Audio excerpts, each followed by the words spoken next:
இங்கே உண்மையில் என்ன நடக்கிறது என்பதை பற்றி சிறிது நேரம் நிதானமாக சிந்திப்போமா? கொஞ்சம் பொது அறிவை பயன்படுத்துங்கள். இதை பற்றி யோசித்து பாருங்கள். ஆனால் இந்தியா உலகின் சிறந்த மருத்துவர்களை கொண்ட நாடு என்பது உலகறிந்த உண்மைதானே? அவர்கள் இந்தியாவிலிருந்து வருகிறார்கள், இது ரகசியமே அல்ல. இந்த தேர்வில் மோசடி நடக்கவிருந்ததை மோடியும் அவரது நிர்வாகமும் தடுத்ததற்காக உலகம் அவர்களுக்கு கடன்பட்டுள்ளது என்று நான் நினைக்கிறேன். பிரதமர் நரேந்திர மோடியின் எதிர்க்கட்சிகள் இதை பயன்படுத்திக் கொள்ள நினைக்கின்றன.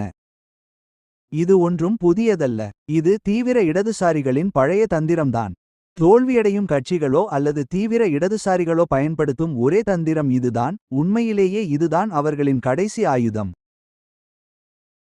இந்தியா ஏன் சிறந்த மருத்துவ நிபுணர்களை உருவாக்குகிறது என்பதை உலகுக்கு உறுதிப்படுத்தியதற்காக மோடிக்கு உலகம் தற்போது பாராட்டு தெரிவிக்கிறது.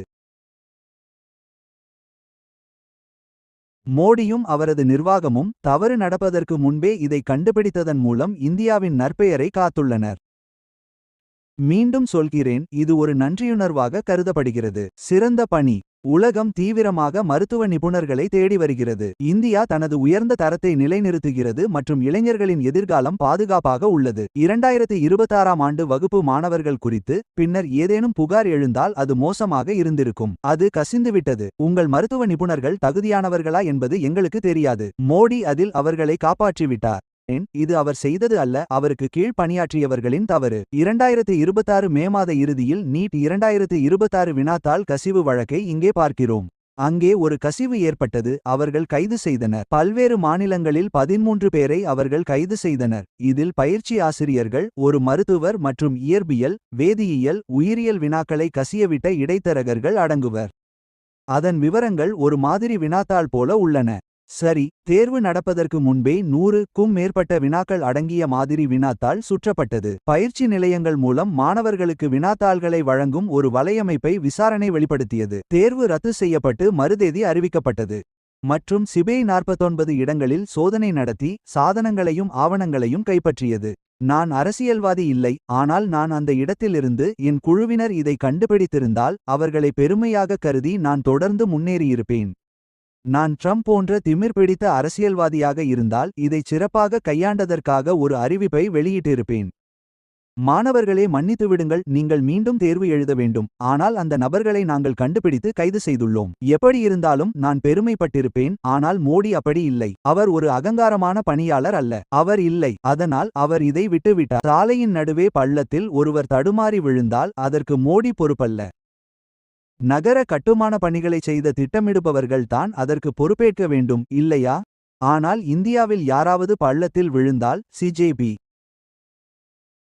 அவர்கள் போராட்டங்களை நடத்தி நரேந்திர மோடியின் ராஜினாமாவை கேட்பார்கள். மறுபடியும் சொல்கிறேன், இந்தியாவின் எதிர்காலத்தை பாதிக்கும் முன்பே வினாத்தாள் கசிந்ததை கண்டுபிடித்த நிர்வாகத்திற்கு எதிராக அவர்கள் போராடுகிறார்கள். என்னை தவறாக புரிந்து கொள்ளாதீர்கள், எல்லா துறைகளிலும் கசிவுகள் நடக்கின்றன, இல்லையா? ஒரு மெக்கானிக் காரை சரி செய்கிறார் என்றால் அது பரவாயில்லை. தெரியும், அவர் தேர்வில் மோசடி செய்த மெக்கானிக் என்றால் அவர் என் உடலில் அறுவை சிகிச்சை செய்ய போவதில்லை. இந்திய இளைஞர்களின் இயல்பான எதிர்வினை, அதை மதிக்க வேண்டும். அவர் உண்மையில் கலவரத்தை தூண்டுவது போல் தெரிகிறது. அவர் ஒரு நாடாளுமன்ற உறுப்பினர், அவரை மோடி எதிர்க்க முற்படும் போதெல்லாம் கரப்பான் பூச்சி போல நசுக்குகிறார். எனவே காந்தி கவனத்தை ஈர்க்க கதறுகிறார், அதிகாரிகளால் கைது செய்யப்படுகிறார். நாங்கள் அவர்களை பிடித்துவிட்டோம். ஆனால் அவர்கள் செய்த நல்ல விஷயத்தை கூட எடுத்துக்கொண்டு அதை தங்கள் மக்களிடம் இது மோசமானது என்று கூறி எப்படி திசை திருப்புகிறார்கள் என்று தெரியவில்லை. இது ஒருபோதும் நடக்கக்கூடாது. நண்பா, இது உலகம் முழுவதும் நடக்கிறது. ஒரு நாடு அதை கண்டுபிடிக்கவில்லை என்றால் மருத்துவ வாரியத்தின் தலைவர்கள் அனைவரும் பதவியை இழக்க நேரிடும். எனவே அதை கண்டுபிடித்ததற்கு மிக்க நன்றி நண்பர்களே. ஆனால் என்னை தவறாக நினைக்காதீர்கள், ராகுல் காந்தி மோடியின் ராஜினாமாவை கேட்கிறார். சரி, நிஜ உலகத்திற்கு உங்களை வரவேற்கிறோம். ஏமாற்றுபவர்கள் இருக்கிறார்கள் என்பது உங்களுக்கு தெரியும். அதாவது அதை குறைக்க எங்களால் முடிந்ததை செய்கிறோம். நாங்கள் மனிதர்கள் தானே. ஆனால் இது பிரதமரின் தவறு என்பது போல அவரை சுட்டிக்காட்டாதீர்கள். தயவு செய்து விடுங்கள். யதார்த்தமாக இருங்கள், முடியுமா? கார்களை தூக்கி எறிவது, தடைகளை தாண்டி செல்வது மற்றும் காவல்துறையில் உள்ள இந்த பொது ஊழியர்கள் மற்றும் தைரியமான ஆண்கள் மற்றும் பெண்கள் கேலி செய்யப்படுகிறார்கள், தாக்கப்படுகிறார்கள். போராட்டத்தின் உண்மையான அர்த்தம் காற்றில் பறக்கும் தூசியைப் போல மறைந்துவிட்டது. இங்கே உண்மையில் என்ன நடக்கிறது என்பதை பற்றி நாம் ஒரு நிமிடம் யோசித்து தர்க்கரீதியாக சிந்திக்கலாமா? சாதாரண அறிவுதான். இதை பற்றி யோசித்து பாருங்கள். இந்திய இளைஞர்கள் தெரிவிக்கும் இயல்பான எதிர்வினை இது. நாங்கள் அனைவரும் காலையில் எழுந்து இயல்பாகவே காவல்துறை அதிகாரிகளை தாக்கி கார்களை தீயிட்டு கொளுத்தி காவல்துறையினர் மீது கற்களை வீசுவது எல்லாம் இயல்பானதா? என்ன இது இயல்பானதா? இது குழந்தைத்தனமானது. எந்த நாட்டிலும் இதிலிருந்து நீங்கள் தப்பிக்க முடியாது. எனவே காந்தி, உங்கள் அமைதியான போராட்டங்களை ஆதரித்துக் கொண்டே இருங்கள். ஏனென்றால் 2029 இல் உங்களுக்கு இன்னும் பல போராட்டங்கள் காத்திருக்கின்றன, இல்லையா? ஏனென்றால் அப்போதுதான் தேர்தல் வரப்போகிறது. நீங்கள் போராட்டங்களை பெரிய அளவில் முன்னெடுக்க விரும்புவீர்கள். அதுதான் சிறந்த விளம்பரம். அது இலவசமானது. நிச்சயமாக சில மாணவர்கள் கோபமாக இருந்திருக்கலாம். நாங்கள் அதை புரிந்து கொள்கிறோம். ஆனால் மருத்துவ மாணவர்கள் மக்களை குணப்படுத்த வேண்டியவர்கள் தானே, காயப்படுத்த அல்ல. நிச்சயமாக அவர்கள் அப்படித்தானே, இல்லையா? ஆனால் போராடும் இவர்களில் எத்தனை பேர் உண்மையில் மருத்துவ மாணவர்கள் என்று நினைக்கிறீர்கள்? இது சரியாக தெரியவில்லை. முதல் தேர்வில் சரியாக செய்யவில்லை என்று கருதி மீண்டும் தேர்வு எழுத வாய்ப்பு கிடைத்ததில் எத்தனை மாணவர்கள் மகிழ்ச்சியடைந்தனர்? அவர்களுக்கு படிக்க அதிக நேரம் கிடைத்தது மற்றும் ஒரு குறுகிய கால பயிற்சியும் கிடைத்தது. தேர்வு எப்படி இருக்கும் என்பது இப்போது அவர்களுக்கு தெரியும். முதிர்ச்சியடைந்தவர்கள் சிறந்த விஷயங்களை செய்ய போகும் மாணவர்கள். எனவே மேற்கத்திய நாட்டைச் சேர்ந்த ஒருவர் இதுபோன்ற போராட்டத்தை பார்க்கும்போது, நாங்கள் எல்லா நேரத்திலும் போராட்டங்களை பார்க்கிறோம், ஆனால் இதைப்போல 95 விழுக்காடு போராட்டங்கள் தீவிர இடதுசாரிகளிடமிருந்து வருகின்றன. ஏனென்றால் உண்மையான வேலை மற்றும் பிற முக்கிய வேலைகள் உள்ளவர்கள் போராடுவதை வெறுக்கிறார்கள்.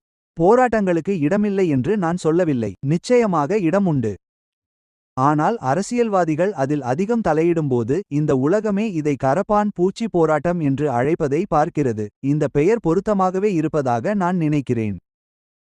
உண்மையைச் சொன்னால் அவர்கள் விரும்பினால் இதை எரிச்சலூட்டும் ஒட்டுண்ணி உண்ணி போராட்டம் என்று மாற்றிக்கொள்ளலாம். எரிச்சலூட்டும் ஒட்டுண்ணி உண்ணிகள் போராடுகின்றன. அது கரப்பான் பூச்சியை விட ஒரு படி கீழானது என்று நான் நினைக்கிறேன். சட்ட அமலாக்கத்தையும் தங்கள் நாட்டை நேசிக்கும் மக்களையும் மதிக்கும் ஒரு அமெரிக்கனாக, இந்த போராட்டத்தில் ஈடுபடும் அரசியல்வாதிகளும் அவர்களை பின்பற்றுபவர்களும் பயனற்ற முட்டாள்களைப் போல தெரிவதாக நான் கருதுகிறேன். நாங்கள் விரும்புவது பாதுகாப்பு மட்டுமே. போராட்டத்தில் யாரும் காயமடைவதை நாங்கள் பார்க்க விரும்பவில்லை. அது பயங்கரமானது.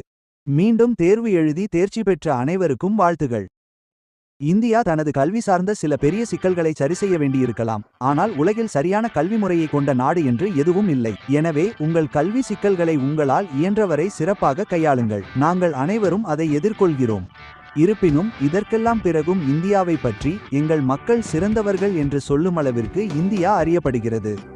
அவரது நிர்வாகமும் பிஜேபியும் அவருக்கு கீழ் இருப்பவர்களும் இதை கண்டுபிடித்து இதை கையும் களவுமாக பிடித்து அதற்கு பொறுப்பானவர்களை கைது செய்ததற்காக ஒரு விருது பெற தகுதியானவர்கள் என்று நான் நினைக்கிறேன்.